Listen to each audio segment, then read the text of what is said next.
And welcome back to the FinalScore.tv, our countdown to Santa Clara. Dick Fain with you from 93.3 KJRFM, joined by Ring of Honor member, running back Curt Warner joins us again. Curt, we're getting closer, man. Are you getting juiced? Are you getting fired up for the Super Bowl?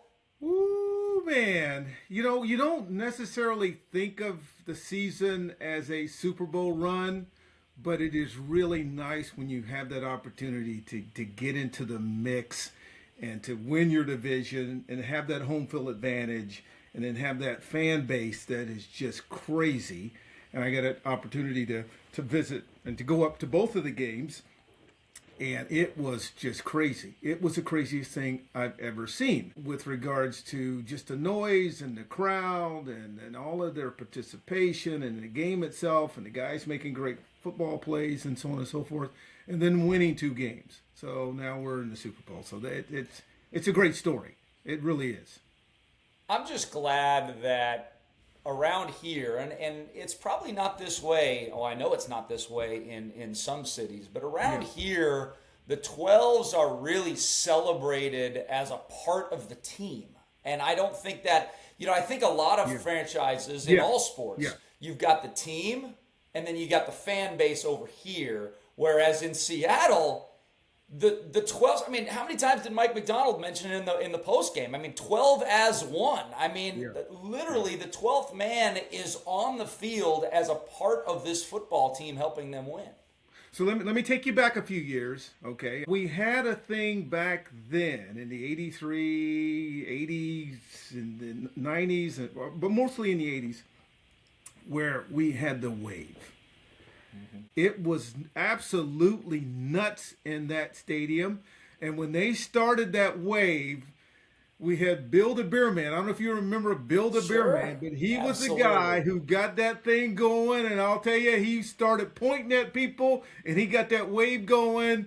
And it was nuts.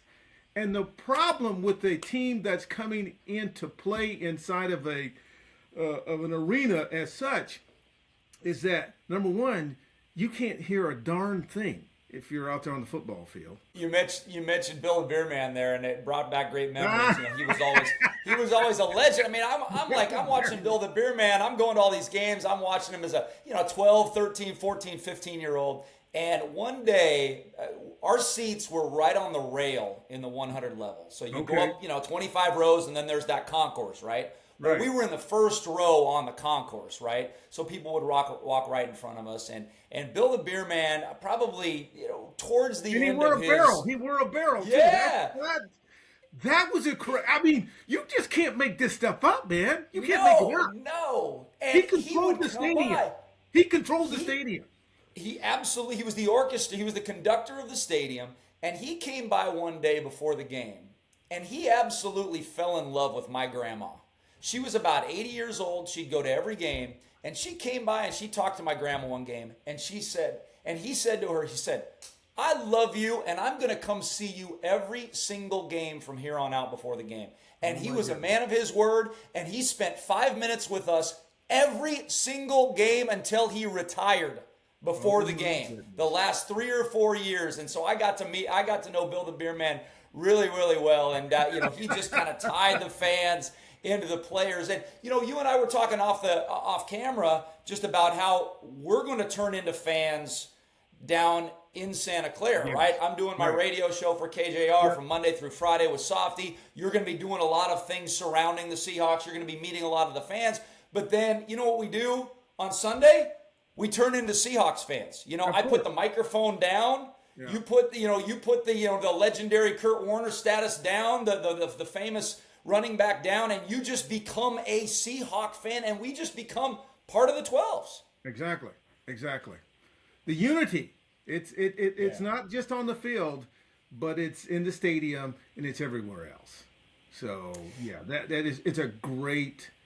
It's just a moment. I think it's a day that you can kind of enjoy the moment. You can enjoy winning, because that's really what it comes down to. Yeah, you learn from losing, but I would rather win than lose. Curt, before we let you go here, tell me how you went and developed relationships with the fan base and how that relationship got stronger, other than you guys winning. Obviously, the more games you win, the more people are going to be hyped. But how did you go about like saying, hey, I'm a football player, but I want to get involved in the community and learn more about these 12s that are supporting me each and every Sunday in the kingdom? You really come to appreciate the fans and what they do and why they're there. You get to see them as they're entering the stadium. You get to see them as they're sitting around and having discussions. It's like a big family day. And then the event comes on later on. So they get an opportunity to see and be a part of the team, and they don't have to worry about all the other stuff that's going on. They can come there and be fans and have fun. And that's really what it comes down to. Love it. We'll talk to you again tomorrow, Curt. That's Curt Warner, Seahawk legend. Every day during the countdown, the FinalScore.tv will give away a Curt Warner autographed player card. And on the final day, the day of the big game, one lucky person will win a Curt Warner autographed football. For your chance to win, simply click on the 12s entry form located on the remote control right there on the FinalScore.tv. All brought to you by the FinalScore.tv, your home for complete high school basketball playoff coverage all the way to the state tournament. Visit the FinalScore.tv every day to find schedules, locations of all games through the state.